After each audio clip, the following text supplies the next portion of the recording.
So how tired you are? With all the mathematical jargons that I'm trying to put in your head. You're smiling, yeah, that's good. I thought some of you would cry. It's enthusiastic rather tired. Very good, excellent. That's the way it should be. That's a good spirit. And most of you are still surviving. That means, you have not given up on me yet.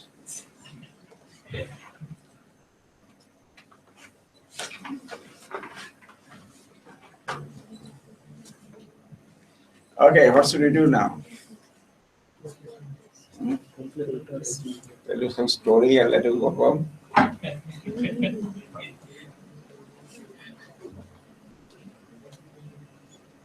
You have to listen to some story. What story? Whichever story, your story will be something related to these things.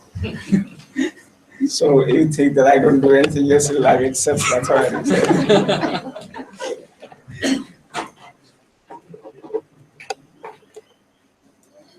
They missed all the jokes, right? So I'm asking them, what should we do now? 4 0 plus 1.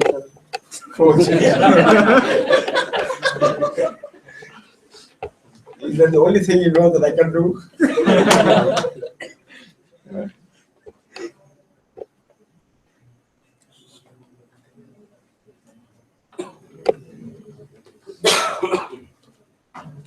You have some interesting stories that you have not shared with them when you were in Japan or you were in some. Those are interesting stories. Actually, sir, this is a. We'll talk about that later. So.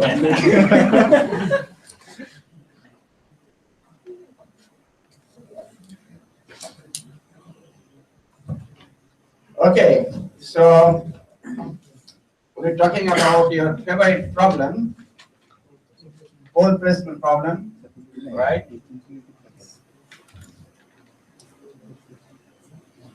What is the pole placement problem? I call it eigenvalue assembly problem, the same thing. So as we have seen yesterday, so the problem is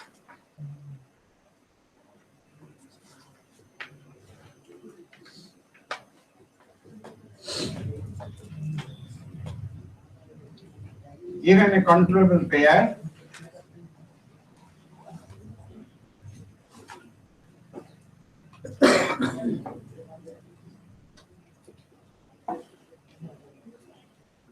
A, B, and a set of numbers, lambda 1 through lambda n, which is closed under complex conjugation, meaning that if alpha plus I beta is an eigenvalue, then alpha minus I beta should also be, I'm sorry, if alpha plus I beta is a number in the set, then alpha minus I beta should also be a number of the set. The problem is find a matrix, find a matrix K such that the spectrum spectrum of A minus BK is equal to that set.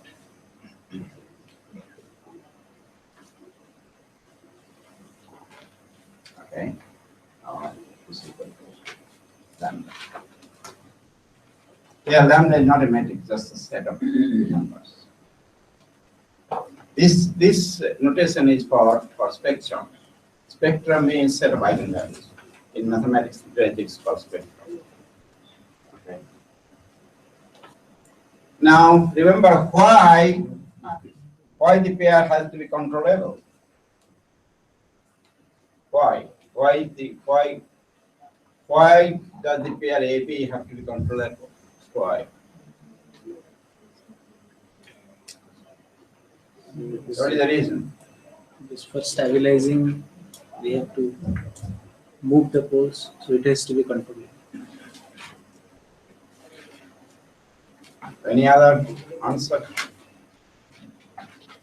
Well, remember I gave a theorem on the existence and uniqueness of the pole placement problem. What is the theorem?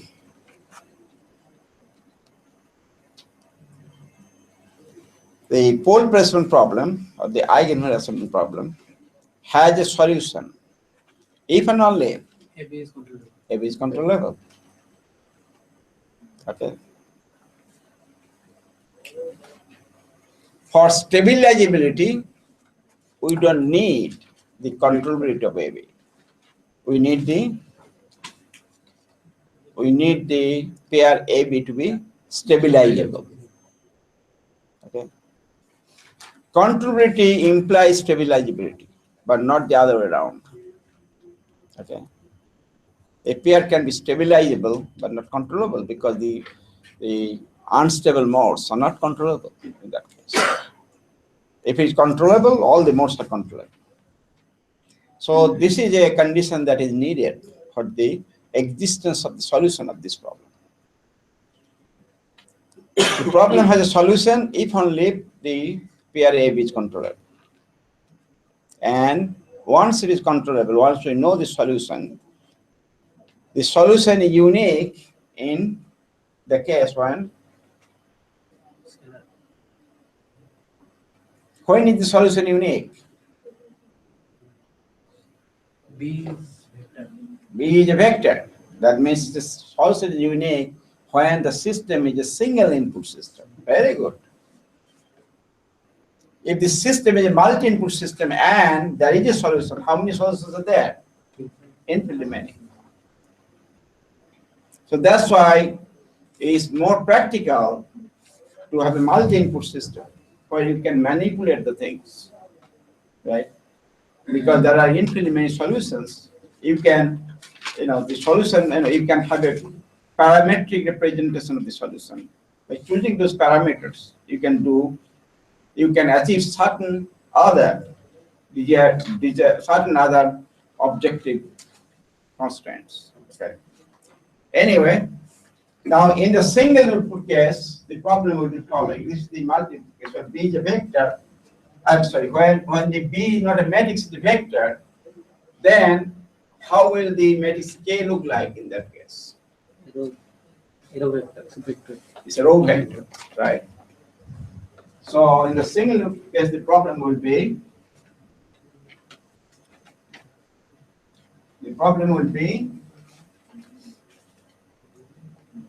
the single input case.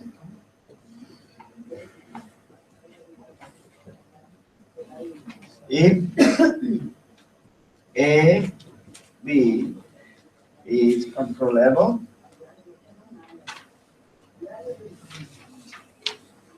then find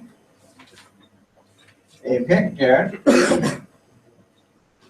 F transpose such that the spectrum of A minus B F transpose is equal to the set of given numbers. Okay.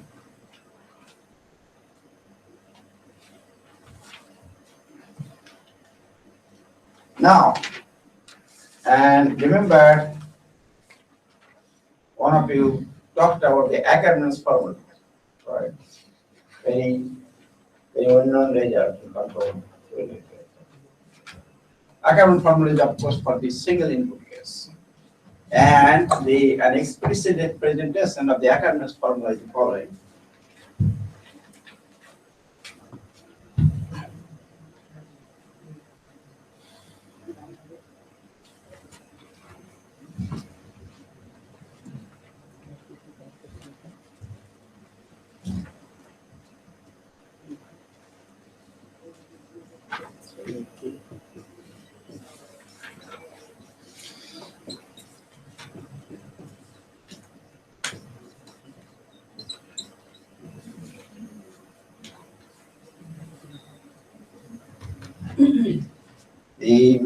The vector F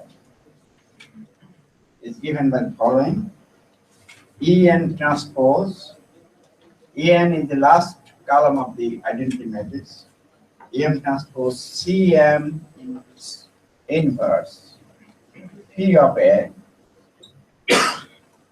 For Cm, what is Cm? Control. Very good. So K of Cm is the complement matrix B, A, B, up to A to the n minus 1 B. And P of X is the closed loop characteristic polynomial.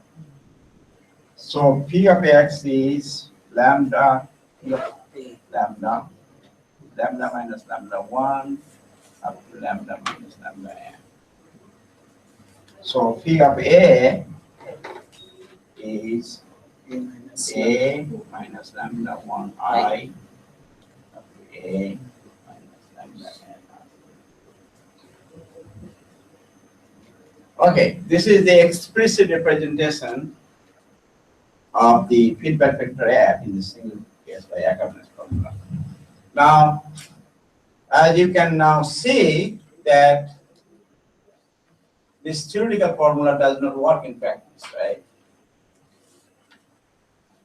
First of all, you have to compute the contributory matrix, which can be very highly ill-conditioned. So the inverse cannot be computed accurately. And then again, you have to compute this matrix G of A. That means you have to multiply the matrix A n times. And I have said before, I'm saying again and again, matrix multiplications can be an unstable process unless one of the matrices is of two matrix. So computationally, it doesn't work very well. I'll give an example. I told you the story yesterday that MATLAB didn't want to implement this algorithm because it is not practically useful. But control community was so upset about it. They said, "Oh, Ackermann's formula. Why did you not do this?" They are very upset, and MATLAB had to implement it just to make them happy. But at the same time, they have to they put a comment saying that they put a comment saying that you have to get this doesn't work in practice.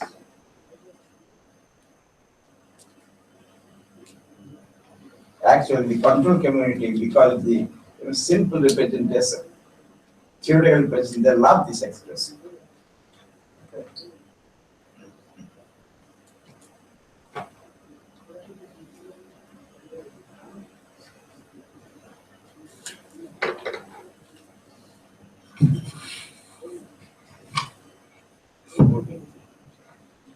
Let's get started.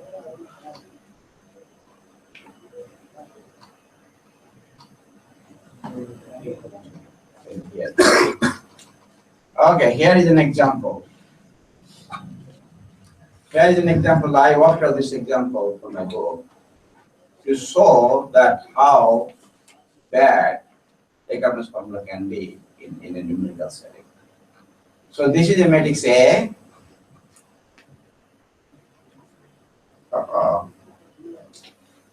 Why I cannot do that? Sorry to bother you.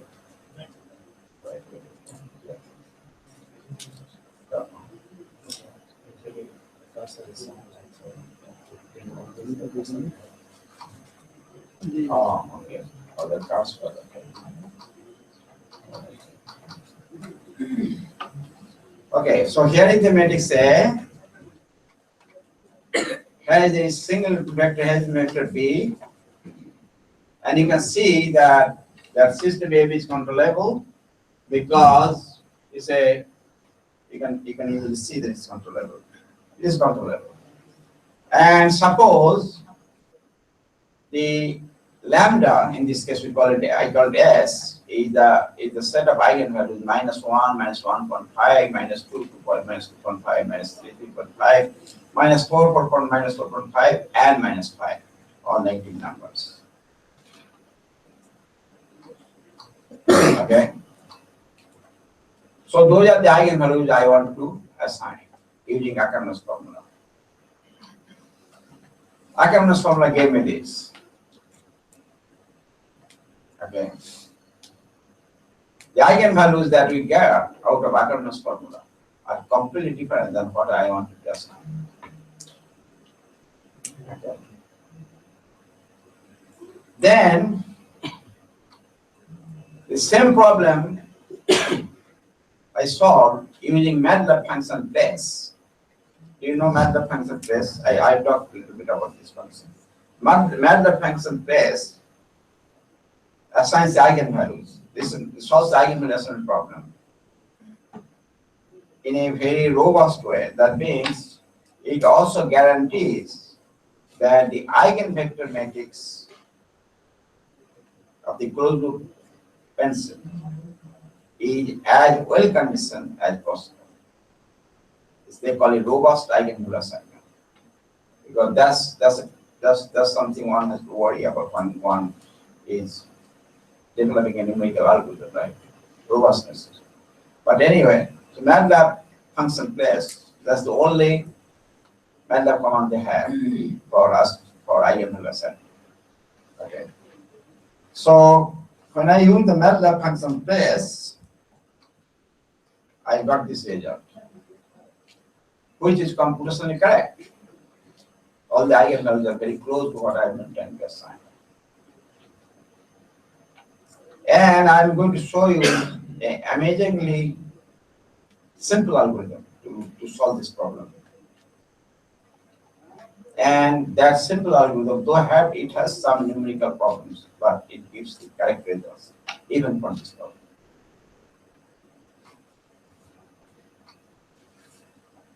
So how does one go about solving the eigenvalue problem? Well, we like to do the same type of thing that we have been doing for other problems, right? Transform the matrix A, and since AB is controllable, so it's obvious that we transform the pair AB to what? Heisenberg form and Q form. Control Heisenberg form. That can be achieved in a numerically stable way, we know that. Right? So suppose you do that. So we get H, a block upper Heisenberg matrix with all the sub-diagonal blocks of full rank. Each of the sub-diagonal blocks is full rank. And matrix PB has this form, where B1 is upper triangular. We can show it this way. Okay. In the single input case, we have H just as a scalar Heisenberg matrix, unreduced meaning that all the sub-diagonal elements are different from 0. And the vector PB will be of the form, it will be a scalar multiple of the scalar multiple of the first unit vector. Because of the form, it has 1, 0, 0, some scalar times 0, 0, 0. Right? So in the single case, we have P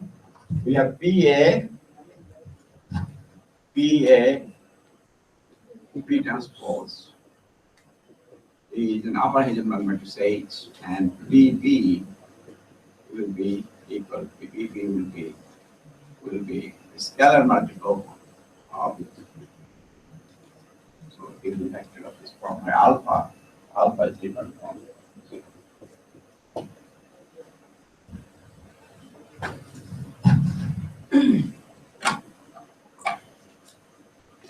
And so the problem would be now after you do the reduction to control Heisenberg form, then what will be the problem? The problem will be then. They gave us some problem. I don't know what it's talking. Okay, I should use this thing instead. Yeah, now I got it. Thank you. Sorry about that.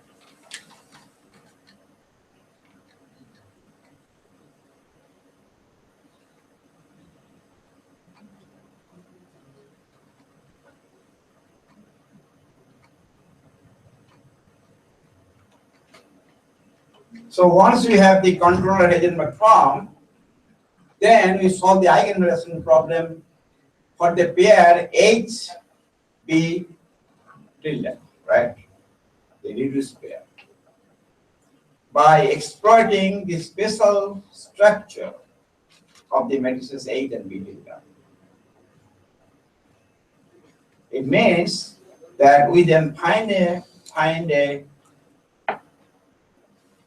feedback matrix F such that this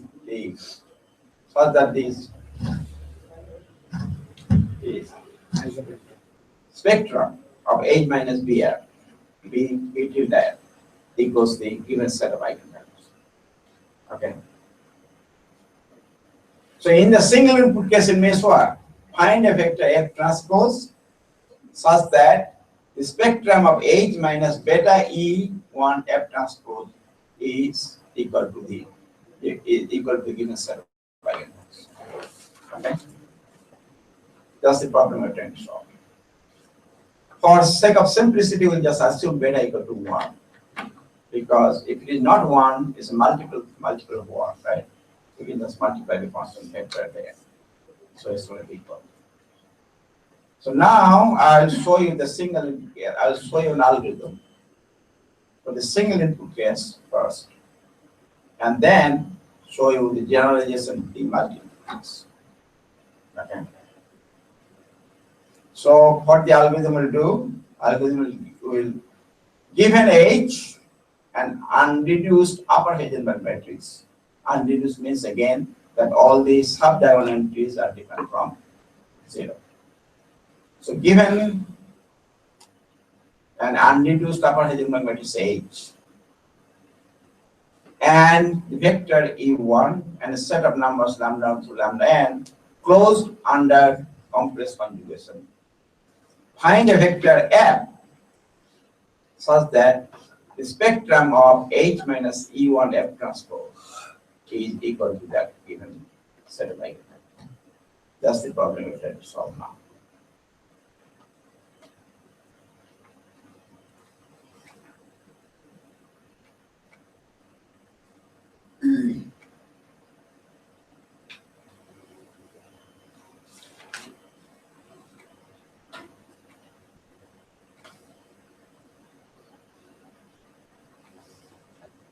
So here is the problem that I want to solve.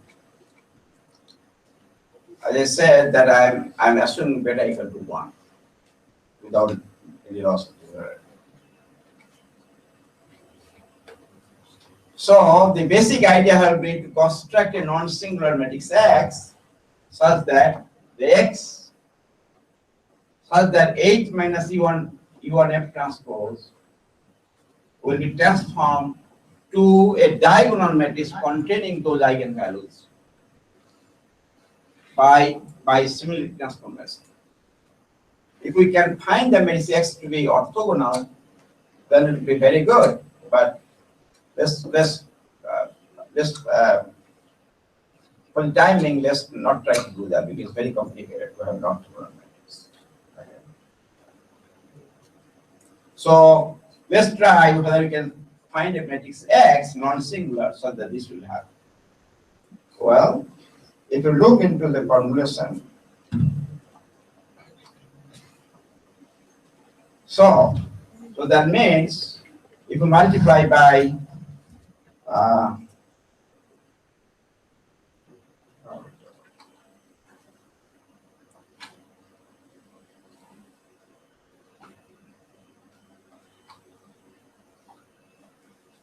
Okay. So you see from 11.2.1 to 11.2.2 is something, right? You know this. So all you do, you take the matrix X on the right, X inverse on the right hand side.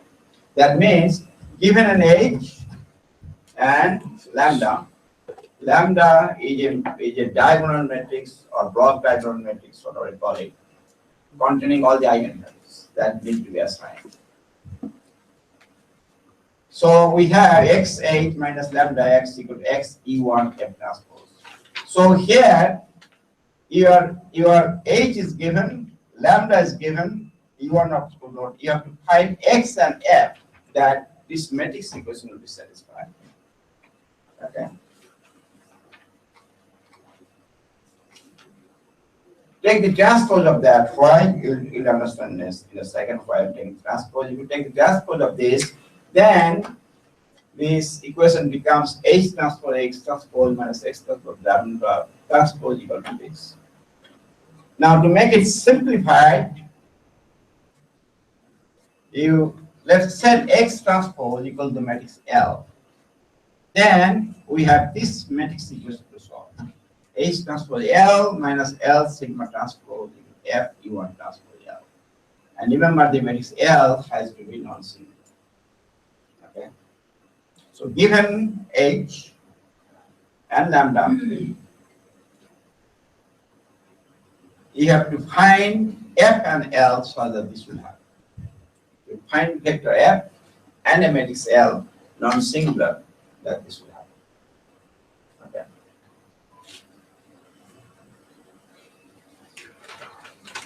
Okay. So how do you do that? Well, so let's set x transpose equal to L. Oh, then you have this. Okay. Now let's set lambda transpose. See, lambda transpose is the matrix containing the eigenvalues, right? The eigenvalues that need to be assigned. So let's take lambda transpose, the matrix whose diagonal entries are those numbers.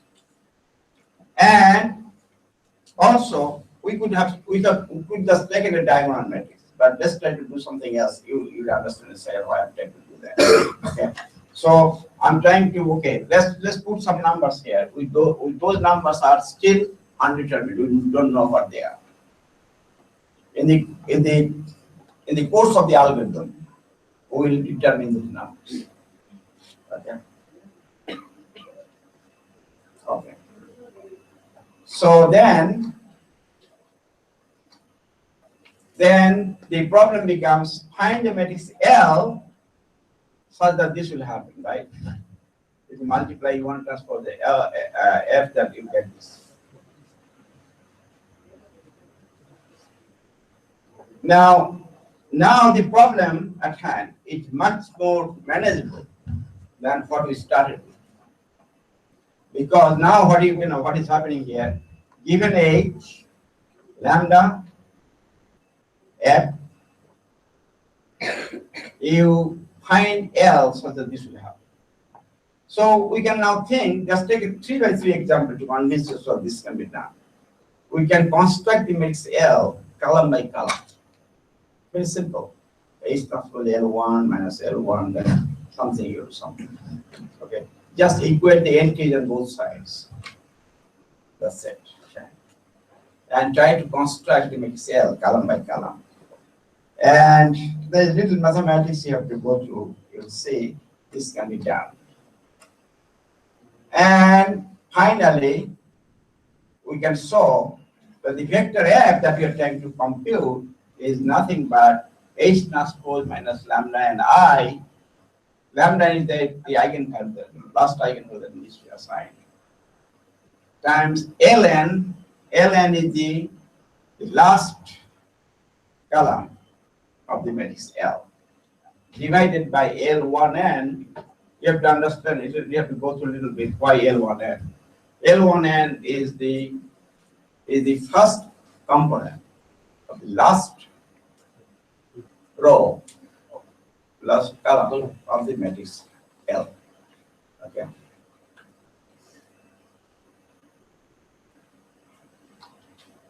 Uh,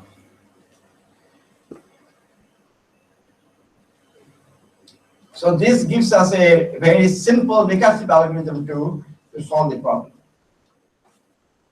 So the recursive algorithm will be something like that. Set the L1 as equal to the last column of the identity matrix.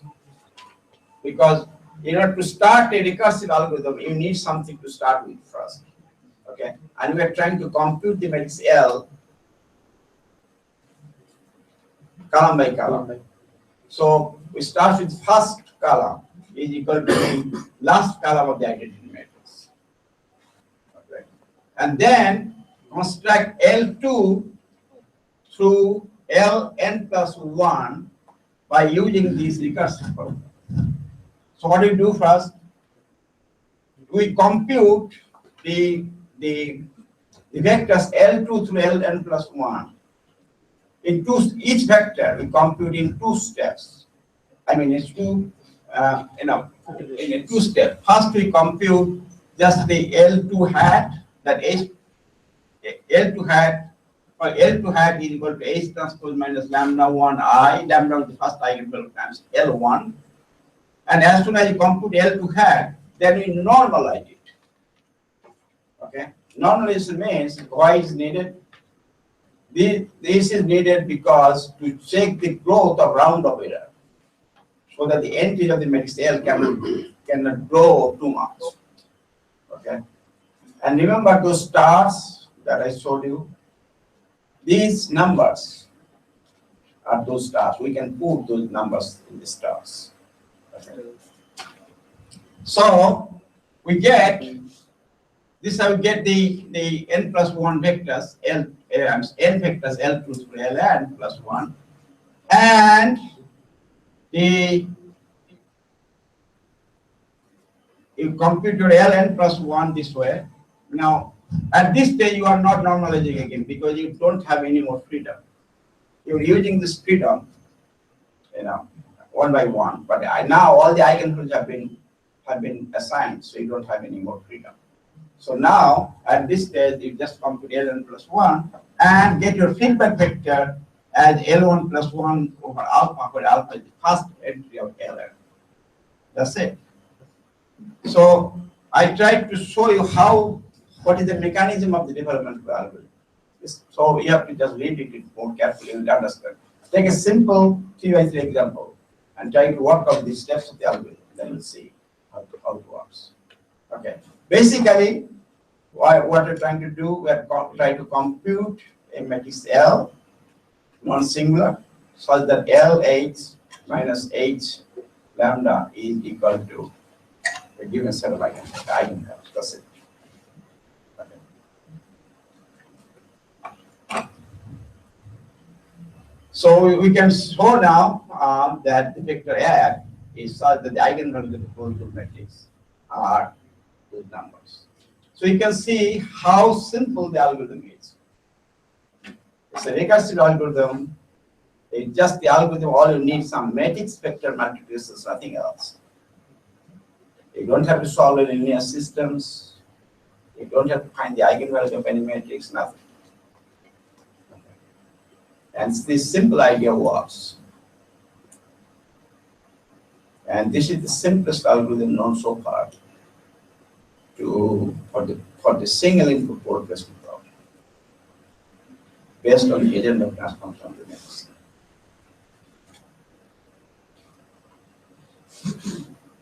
And this algorithm is about 30 years old. I developed this algorithm in 1987, and still people are still using it.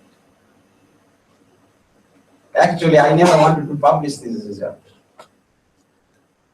A student called Mark Arnold was working with me, a PhD student. One day he came to my office and said, "Professor, can you give me a simple algorithm in the course for eigenvalue assignment?"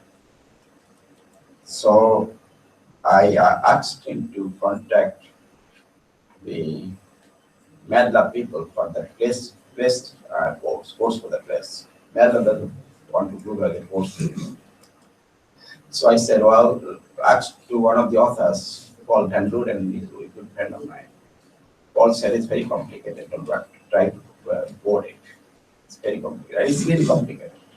The algorithm that the MATLAB has implemented is very, very complicated. Okay. So he said, I need a simple code because I have to do something else. Okay.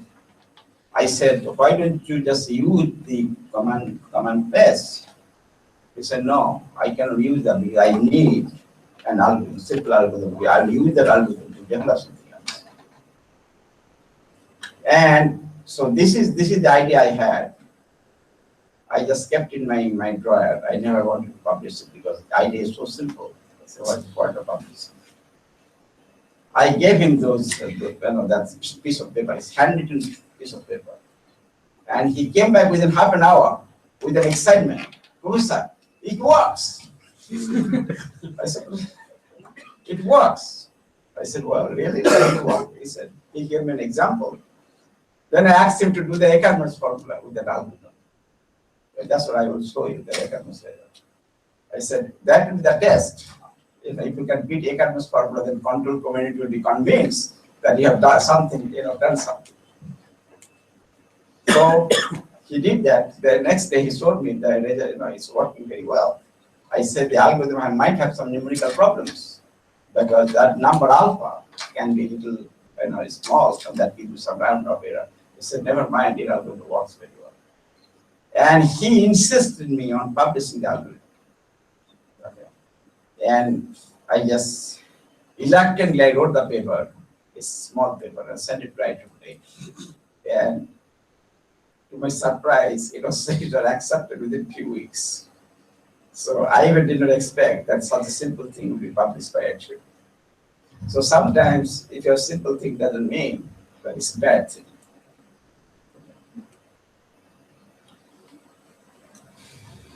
Okay.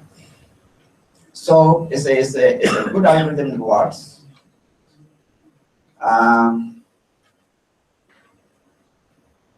There are little details of the algorithm because I'm taking lambda as the diagonal matrix, actually bidiagonal matrix. Now, if some of the eigenvalues are complex, then we have to use complex arithmetic. But you can avoid that by setting lambda as a tridiagonal matrix in real suit form. Okay. It cannot be bidiagonal because here real suit form, it will make it tridiagonal. So you can do that. Having a 2x2 block corresponding to each pair of complex eigenvalues. So in that way, you can avoid the complex eigenvalues. And I will be happy if you try this algorithm at home sometimes.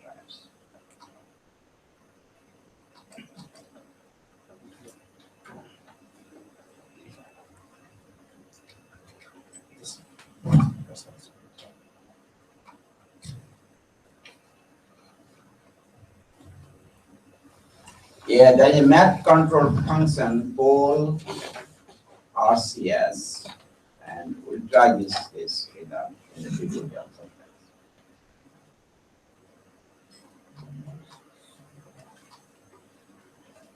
Here is an algorithm. Here is an example. Sorry, that it works very well. A simple example, and here is your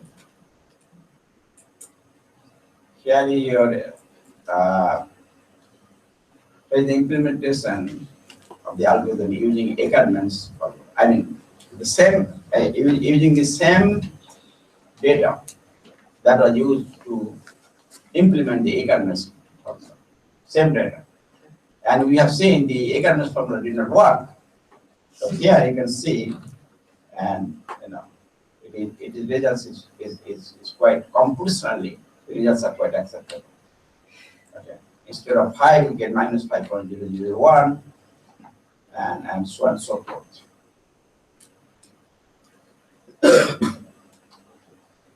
Any questions so far?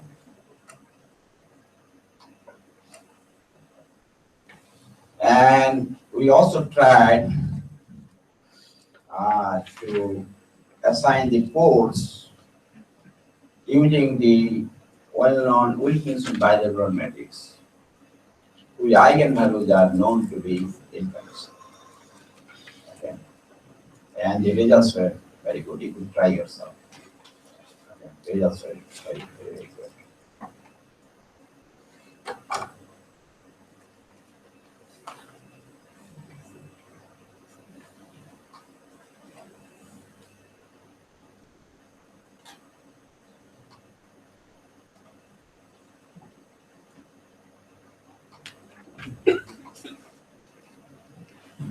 Actually, using this algorithm, we can get a closed form solution, which is sort of is a sort of generalization of the academic formula in the Heisenberg form.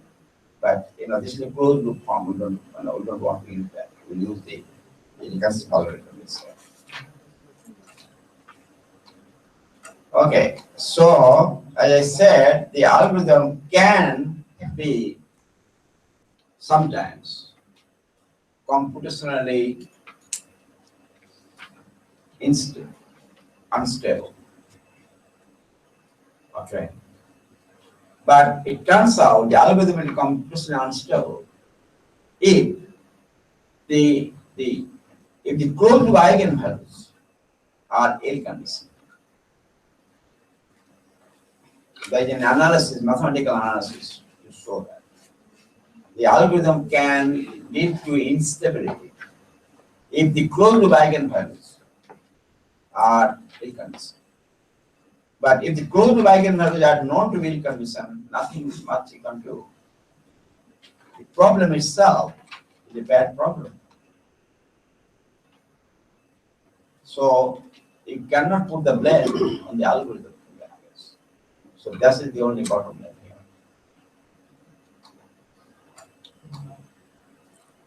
Okay, now you are wondering, okay, so this is single input version. Now later on, to make the algorithm more numerically stable, that will further work. Actually, my student Mark Arnold, he wrote the PhD thesis on these things. He implemented the algorithm using the keyword factorization.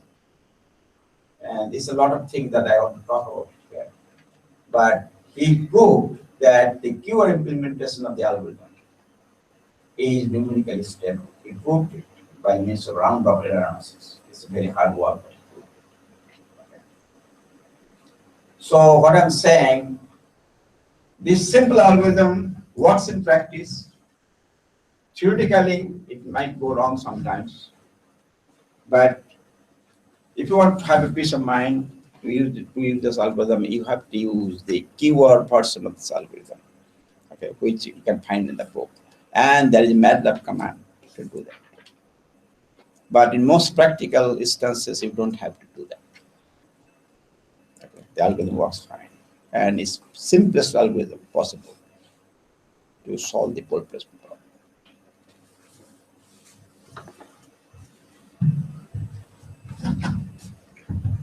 Any questions so far? Any question? No? Sir, Yes. sir, you see, closed loop eigenvalues are ill conditioned. Ill condition of a matrix. Yeah, there is a definition of conditioning of the eigenvalues also, not only the matrix. Conditioning each eigenvalue has a condition number. So theoretically, one can compute the condition number of each eigenvalue by finding the left and right eigenvectors associated with that eigenvalue. So in my numerical linear algebra book, I have given the formula. I just showed it. So the meaning thereby, if I just change everything which Right. So what happens in Wilkinson's case also, Wilkinson bidiagonal matrix case, not all the eigenvalues are ill-conditioned, only some of them are ill-conditioned. And those ill-conditioned eigenvalues become complex. The other ones did not change much. If you look in the spectrum of the, if you look in the spectrum after recomputing the eigenvalues. You can see that not all of them changed.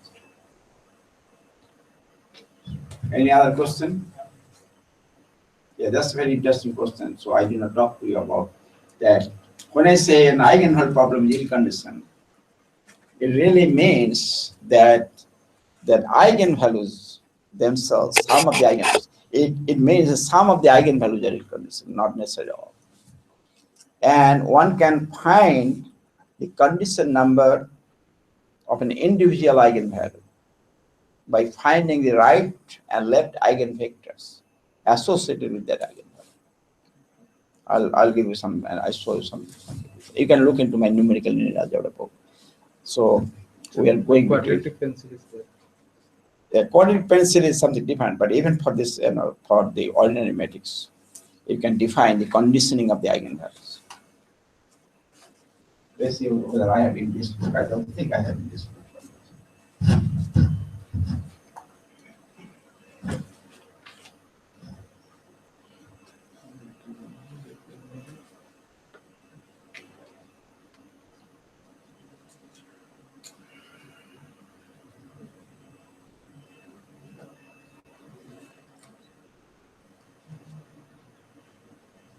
Okay, I'll show you later. Okay, so naturally one does, if there is a multi-input generalization of this single input problem. Okay, there is one, because in the multi-input case, you can now think what I'm doing. You transform the matrix pair A B to control Heisenberg form. But H, in the single case, H was just a scalar Heisenberg matrix. In the multiple case, the matrix H will be. In the multiple case, what the matrix H will be? Block Heisenberg matrix. So the same thing can be, same idea can be used. So there are a lot of things here. One has to be how to make the algorithm stable, storage, efficiency, and all those things. Whatever.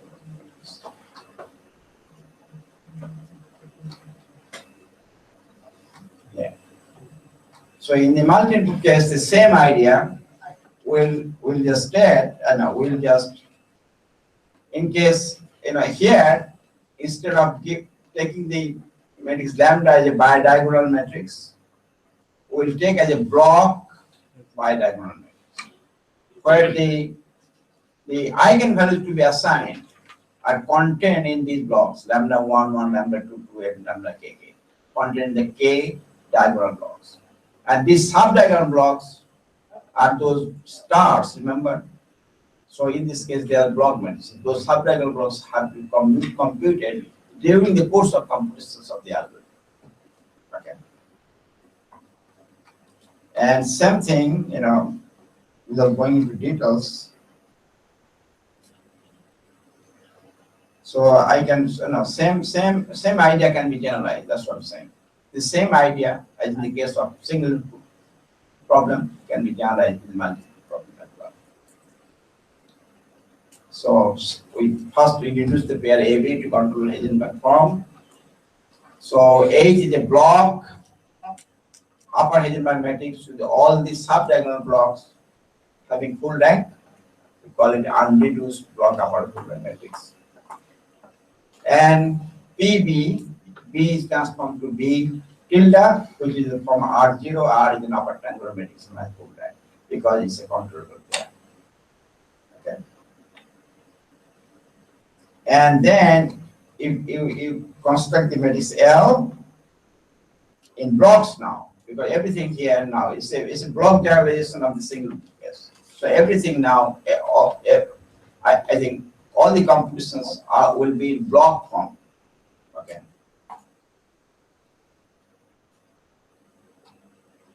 So here is that you need to do the, remember, we are those stars, the number stars were computed as the scaling factor. Because what we are doing, we're trying to scale every time a vector is computed, then we are trying to normalize it by using some scaling factor. Okay, so this scaling factor in this case, because we are doing a block, so scaling factor has to be done a little differently. So we don't need a number there, we need some matrix. So that matrix will come for the keyword factorization of the block that we just computed. Okay, so we are computing the blocks L1 prime. We start with L1 prime, L1. Then we compute L2 prime. From L2 prime, we compute L2. To compute L2, you have to compute the keyword factorization of L2 prime transpose. Okay, and then take the Q1, the Q1 transpose, the first N1 columns of the matrix, A1, N1, N2, these are block sizes. The first block of the Hazelnut matrix is of order N1, the first diagonal block. The second diagonal block is order N2 and so on and so forth. Okay, so those scaling factors, scaling matrices come from the keyword factorization of the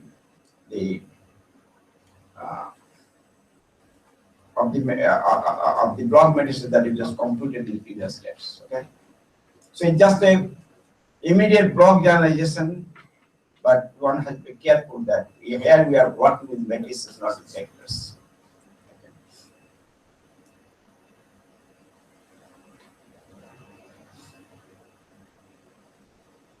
And this algorithm has also been implemented. There's some MATLAB course. Math control has a command called pull RCX.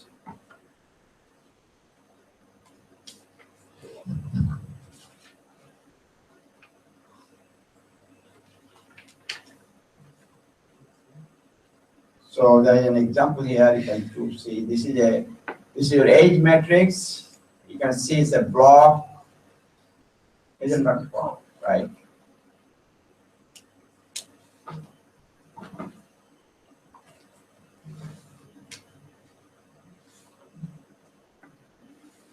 Your B1, B tilde matrix, you can see there is a block upper triangular matrix on the top. You can see that. And your block sizes, N1 is 3, N2 is 1, N3 is 1. You can see the block sizes. Why should I give the block size? Yeah. Yeah.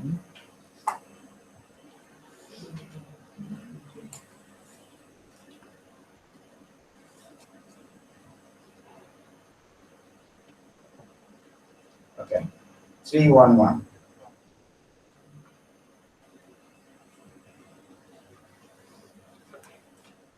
So this is your L1 and this is your F matrix and the eigenvalues are 1, 2, 3, 4, 5. That's why you have to be assigned. And as I said, that there's a keyword version of this algorithm as well. Like we have the keyword version of the single problem. Single algorithm, we have the keyword version of the multiple algorithm as well.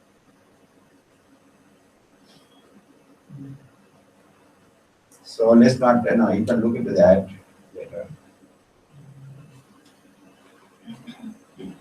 There are a lot of there are a lot of work on the Goldberg problem also.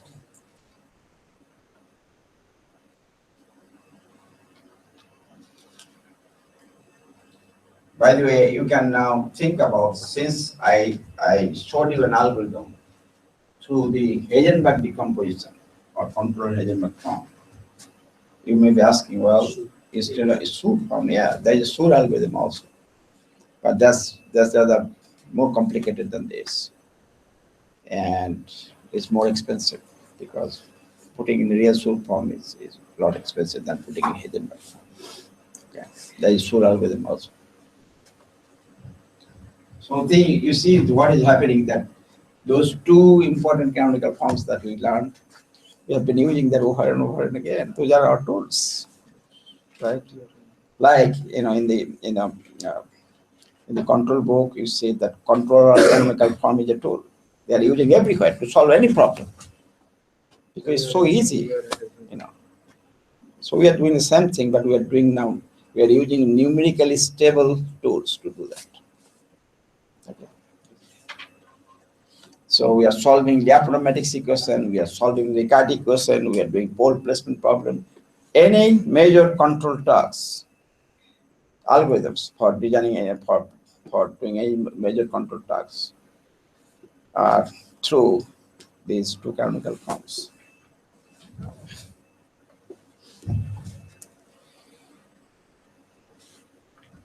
So that is a good thing, because whenever you have a problem now, because okay, I know these two canonical forms which can be achieved in a numerical stable way. Let's see whether you can use that.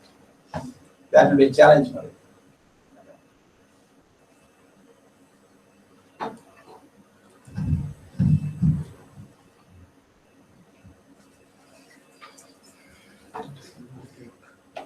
We take a break or something. All right.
Stop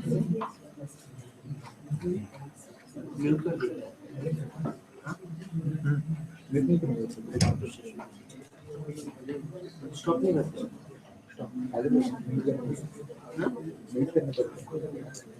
mute करना पड़ता stop नहीं करते pause नहीं करते बहुत चलता रहता है stop broadcast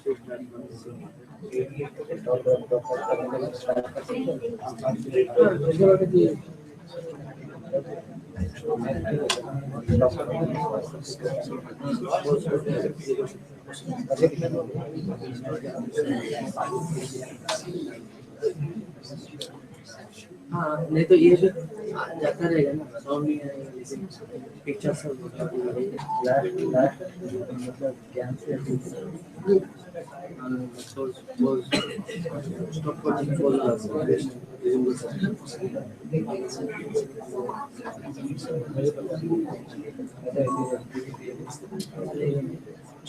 Okay, are we back now? We are still outside.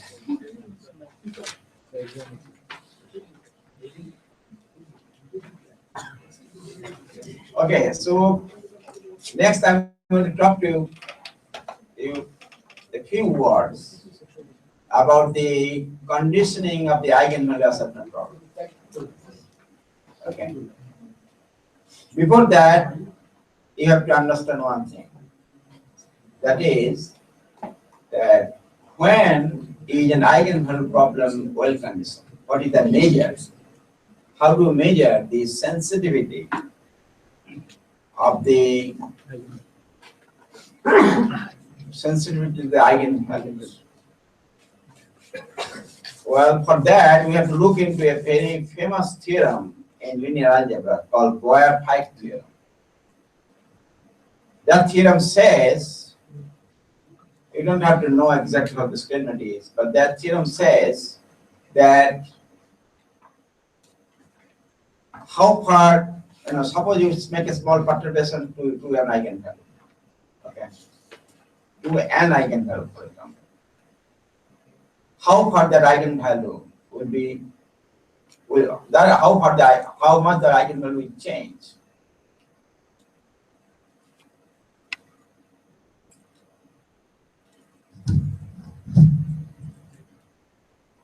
Okay, so the theorem says that the conditioning of the eigenvalues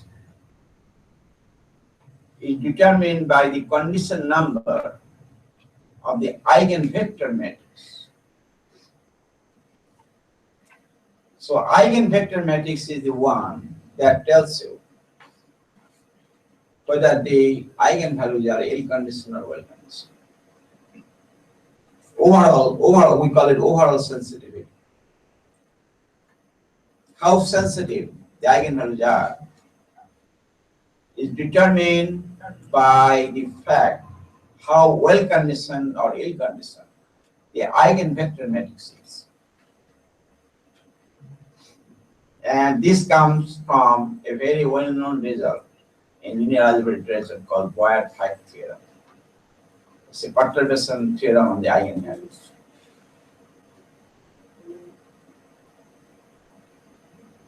So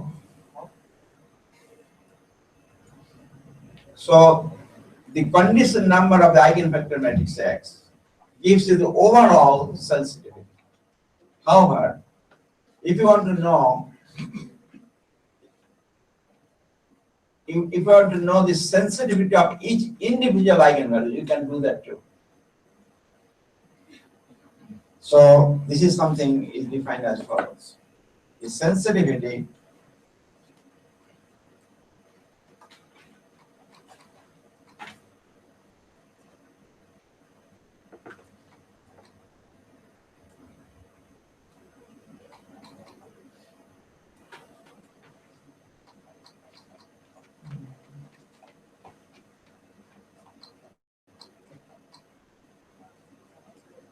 okay.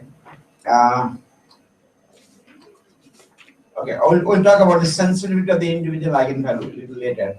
But But the condition number of the matrix X, the condition number of the eigenvector matrix X gives you the overall sensitivity of the eigenvalues. But eigenvalue assignment problem is little different. It's not an eigenvalue problem. You understand? It's an inverse eigenvalue problem. In the sense that you are by constructing a feedback matrix K, you are modifying the matrix A in such a way that you will get the modified matrix. The modified matrix will have certain desired number of eigenvalues, certain desired eigenvalues, right? So it's sort of inverse problem, right? Inverse eigenvalue problem. I just said that that direct eigenvalue problem is given a matrix A for the eigenvalues and eigenvectors. The inverse problem is given a set of numbers and a set of vectors, find a matrix so that those numbers should be eigenvalues and those vectors should be eigenvectors. But here is a kind of is a variation of that problem. Here, instead of finding the matrix from the start, what we are trying to do, we are trying to modify the matrix A by using feedback K and the control matrix B, so that the modified matrix A minus BK will have a desired set of eigenvalues. So it's an inverse problem. So here the conditioning will be a little different. So I'll give you an example to show how the things will look like in this case. Suppose you want to assign the eigenvalues, say 10, 12, 24, 29, 30, for this pair of matrices A and B. It's a single input problem. Okay. The pair is definitely controllable because the sub-diagonal entries are different from 0. Okay. So by applying any of the algorithms, okay, for example, my algorithm or method place algorithm, whatever algorithm you use, you get, because it's a single input problem. So the solution is unique, no matter what algorithm you use. Okay. If the algorithm works, it will give you the unique solution. Okay. So this is the feedback vector K. Okay.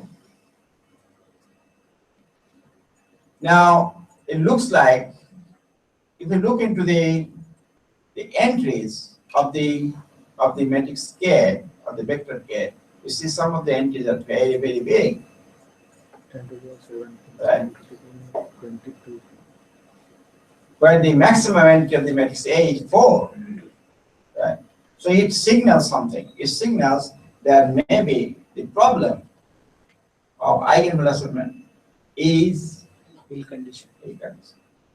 Well, let's look into this thing in more details.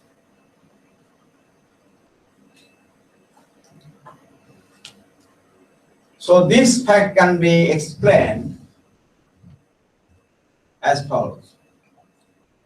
First of all, it turns out that the problem of finding the feedback vector K in this case is ill condition. See, when we are talking about eigenvalue problem, we are talking about actually two different problems. One is finding the feedback vector, one is assigning the eigenvalue. Right? So it turns out the feedback vector, the problem of finding the matrix K is ill condition, because what happens, you make a small change in the first entry of K, okay, leaving all the entries unchanged. You see the eigenvalues of the matrix A minus B K hat, the new matrix K, new vector K, are completely changed. Okay. The eigenvalues to be assigned at 10, 12, 24, 29, 30, so is the only get. Some of them remains almost same, but the others, one remains 12, other all change. So this tells you The problem of computing the feedback matrix K is intense. What else can we observe from here? Now look at the matrix A. When you looked at the matrix A, did you see something interesting?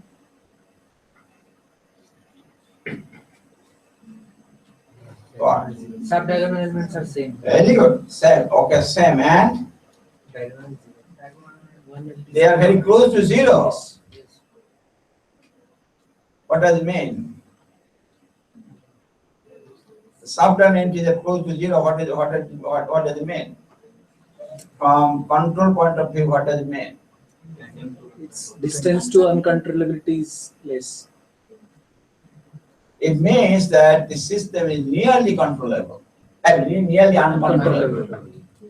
Theoretically, the system is controllable. All the subdiagonals are different from zero, but it's nearly uncontrollable.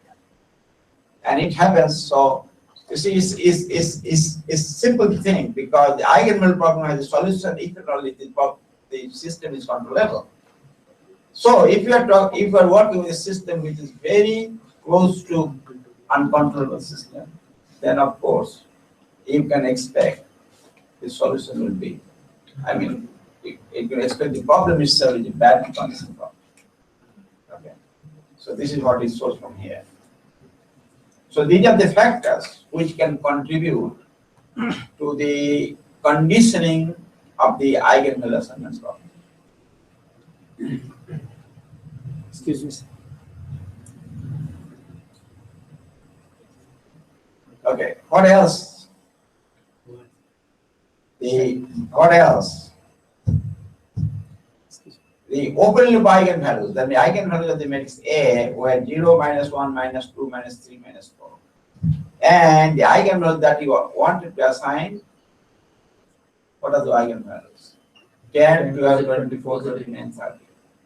That says that, what does it say? Unstable. That says the closed loop eigenvalues are very far from the open loop eigenvalues. So that's why you see whenever that's the reason the feedback vector K has so many large entries. So that's the reason when you have to reassign the poles. If you reassign the poles very far from the original place, then the pole assignment problem, I mean the pole placement problem will be highly conditional because that will give rise to a very large feedback matrix. Okay. So you don't want to assign the poles very far from the original position. Okay. Of course, if it is just near the imaginary axis, you try to move little far enough, but not very far. It should not go to the extreme end of the other half of the complex spread. That's what it means. So yesterday you talked about solving the Lyapunov equation and Riccati equation.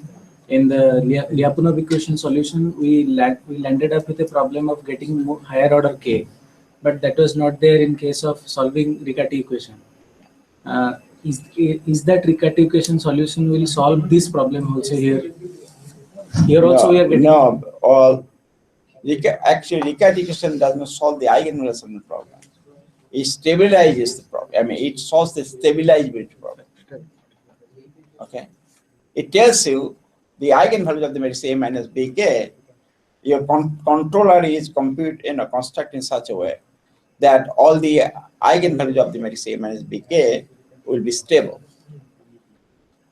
There also we were just having desired set of eigenvalues. Yeah. So here also we are not desired set of eigenvalues. No. So we can. No. We don't know anything about eigenvalues. All it is guaranteed that the feedback matrix K will be such that A minus Bk will be stable. That's all. We don't know the position of the eigenvalues. Yeah. So this problem is little different than the stabilizability problem. Okay. Any other question?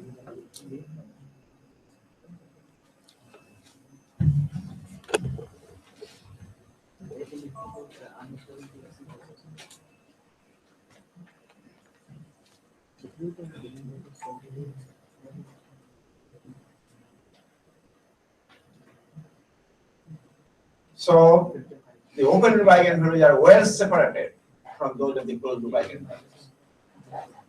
And of course, lastly, the eigenvector matrix X of the closed loop eigenvalues is very badly conditioned.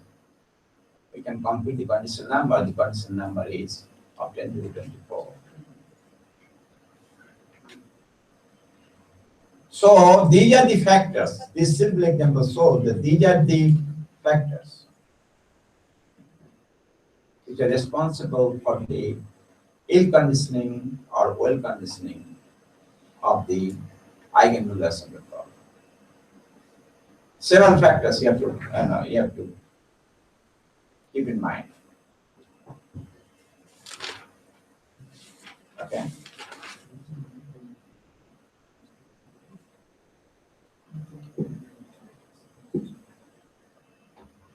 Of course, the most important one is the condition number of the closed loop eigenvector. Condition number of the closed loop eigenvector matrix. That's the most important.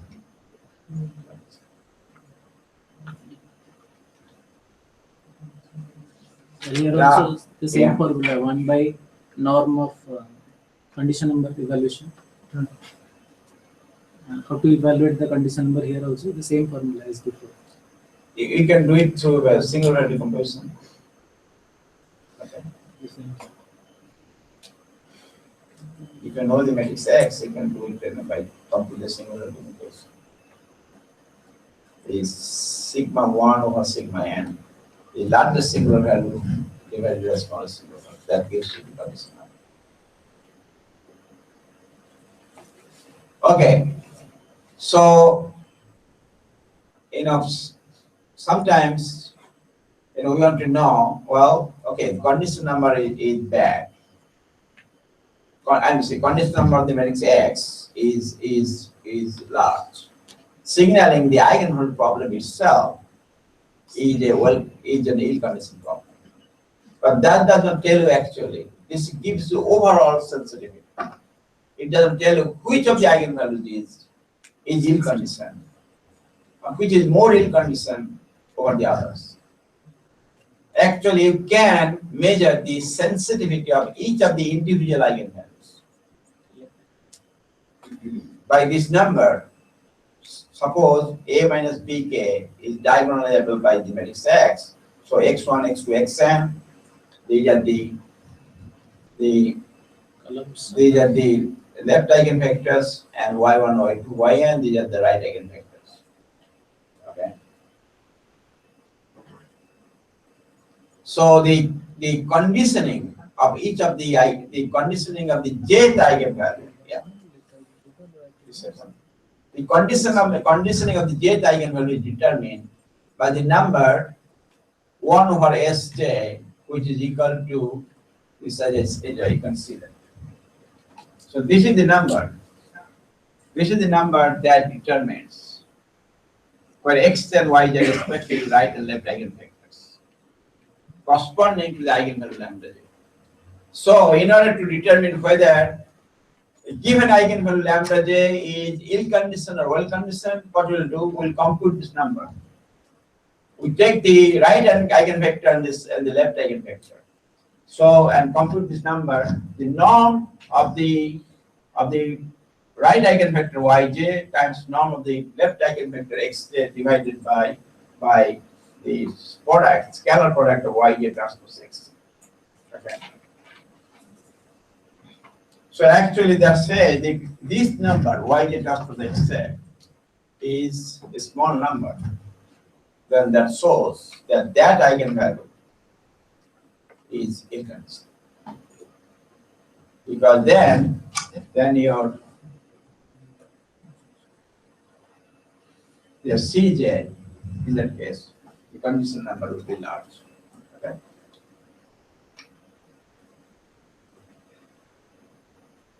So just you have to understand that there is overall overall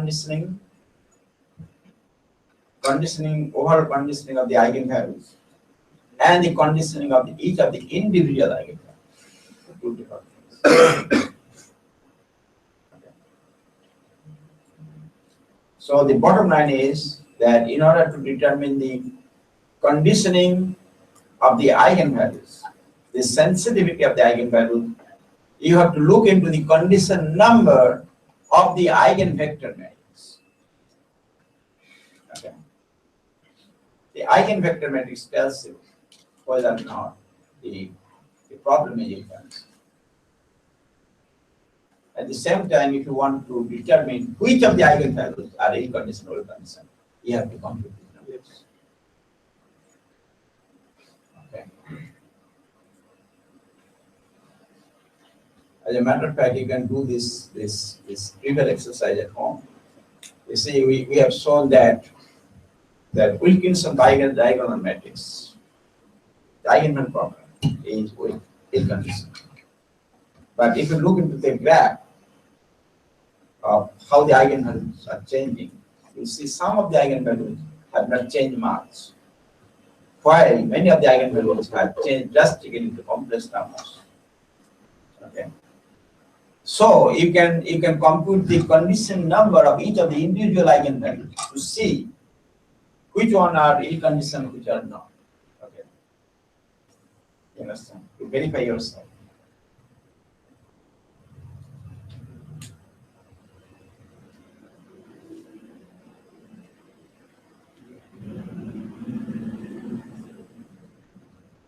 So I'll not go into details of the MATLAB algorithm called place.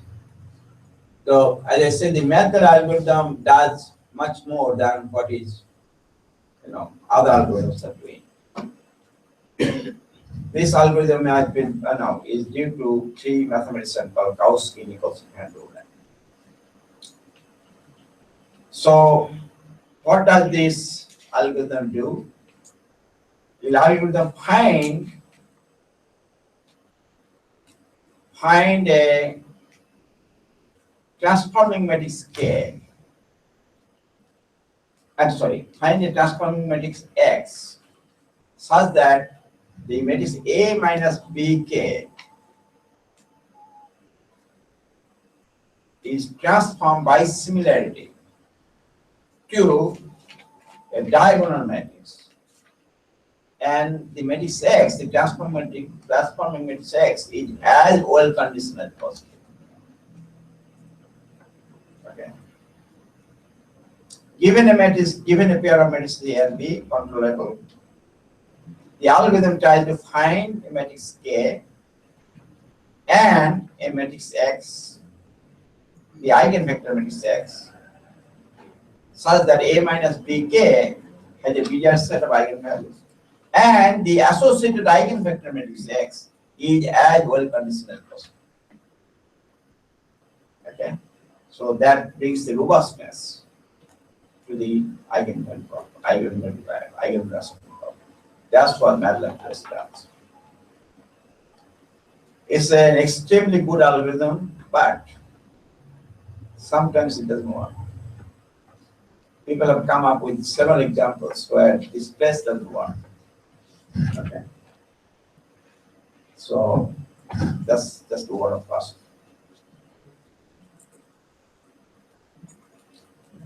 Okay.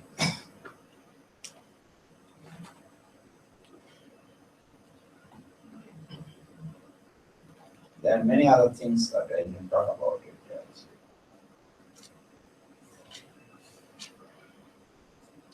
Yeah, this is, there's so many things to talk about here because in my past life I used to work on population problems.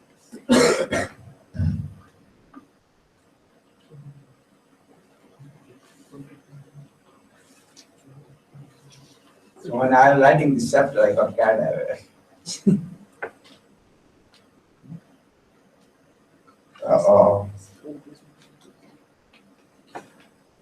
There's one more thing I want to talk about, then I'll let it go.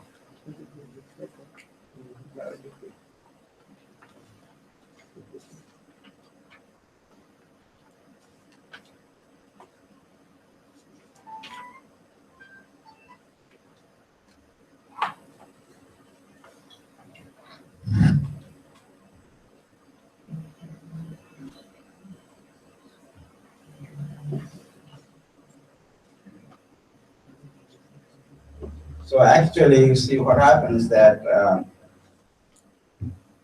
in practice, it's just not enough to find a feedback matrix K such that A minus BK has a desired set of eigenvalues.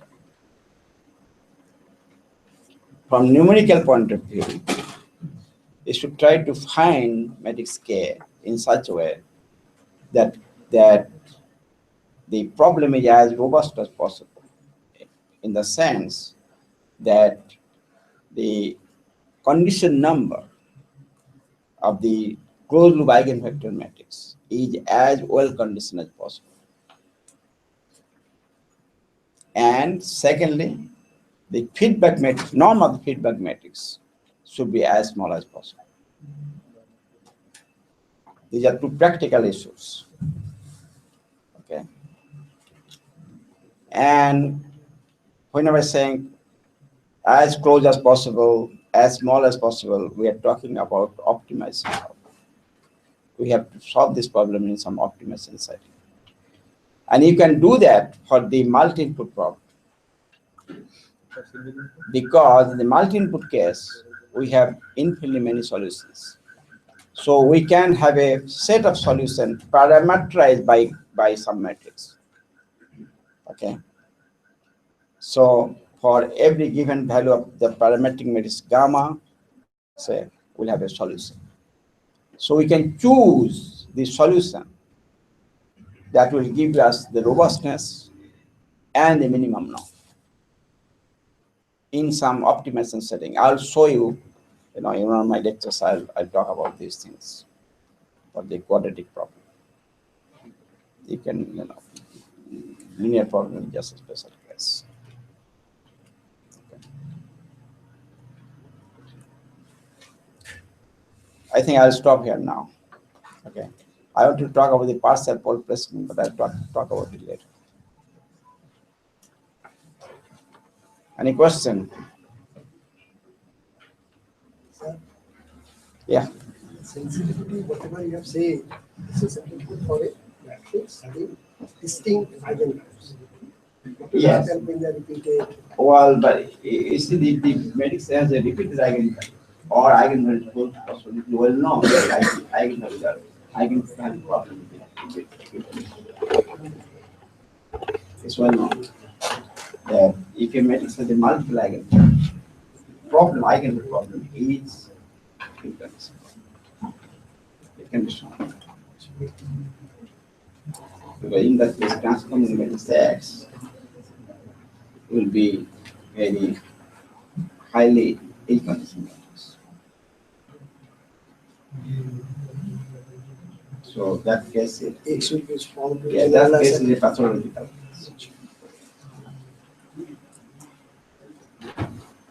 Actually, that will happen here even if you in the diagonal case. Some of the eigenvalues that close to each other, then it's matrix X will have a large one.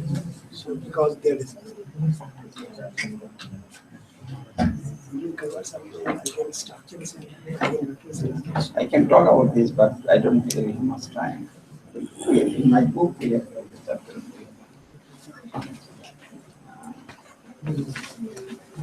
Actually, one of the control problems that I got is active vibration control. No, it's a finite element model application. It's a basically inverse eigenstructure. So in my last year, I didn't talk about that. I did cover active vibration and not the other. We talked about the other problems. So maybe we can talk. Any other question? Okay, have a good night. So tomorrow we have a tutorial in the evening, right? Whatever you want, you are the boss. I'll do whatever you ask me to do.